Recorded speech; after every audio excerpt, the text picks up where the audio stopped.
Hey you guys, how are you doing? It is almost the end of week 2 and just wanted to say first off that you guys are doing awesome. I loved hearing what some of you said as far as your non-scale and even some scale victories so far these last 2 weeks. They're real inspiring.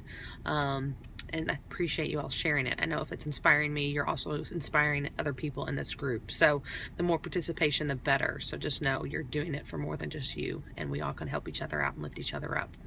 So wanted to come to you today and talk a little bit about perfectionism. So I am reading or listening to a book right now called Finish by a guy named John, and I think he pronounces his last name Akoff. But it's basically about getting stuff done and finishing projects and seeing things through to the end. And one of the things he talked about, and we've all probably heard this, is just how, when it comes to like New Year's resolutions, that 92% of all New Year's resolutions people never finish them, which just mean only 8%. That's a pretty low percentage of people who actually follow through with their New Year's resolutions. And it's kind of looking into why that is.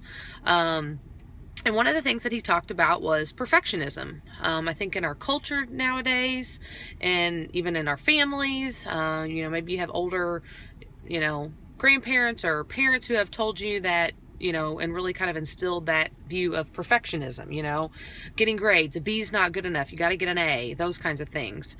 And we've then set ourselves up where perfectionism is the only option. And what he talks about is the opposite of perfectionism is not failure. It's getting things done. Because if the bar is perfectionism, let's say, like I said, on this journey, if you've set a weight loss goal of 10 pounds for this month, anything less than 10 pounds is a failure, is what basically perfectionism tries to say. But let's think about it. Let's say at the end of this month that you only got to 7 pounds of a weight loss. Is that true failure? Think about that's 7 less pounds that you're having to carry around every day.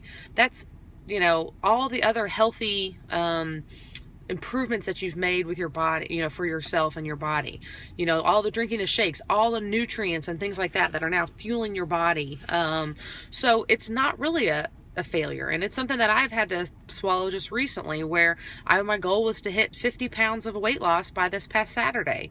And it was that or nothing. And I only lost 5. And I was devastated. And as I've really looked into it more, it comes from a place of perfectionism, and that looking at things as the opposite of perfect is failure. And that's so not true, because even if, the reality is nobody's perfect, right? No matter what goals that you set, whether they're in work, whether in their personal life, you aren't perfect. There's going to be setbacks. There's going to be roadblocks. And if every time a roadblock hits that we give up, look how much we're never going to accomplish. We're never going to get to that weight loss goal. We're never going to get that project done at work. We're never going to get that, achievement of finishing the race type of thing. And so one of the other things that he talks about that I really wanted to instill in you guys and make sure you guys heard was, if you've been in my past challenge groups, you've heard me say before that week 3 is usually the hardest week for people. It's usually when people start falling off. And I think it comes from the place of perfectionism,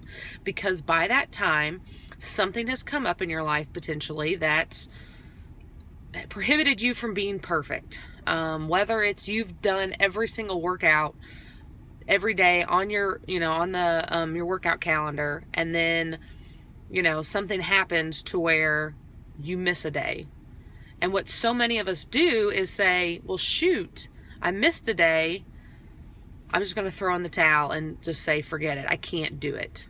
And I'm really going to challenge you. One of the things that he said, the most important day is the day after perfect. Because guess what? You're going to have an off day. You're going to miss a workout. You're going to eat a meal that you weren't supposed to and go off of your nutrition plan over the course of this challenge of this month. It's going to happen. I'm telling you right now. Sorry to break it to you. It's going to happen. You won't be perfect this month. But what I challenge you to do is the day after perfect is really the most critical day when it comes to achieving your goals.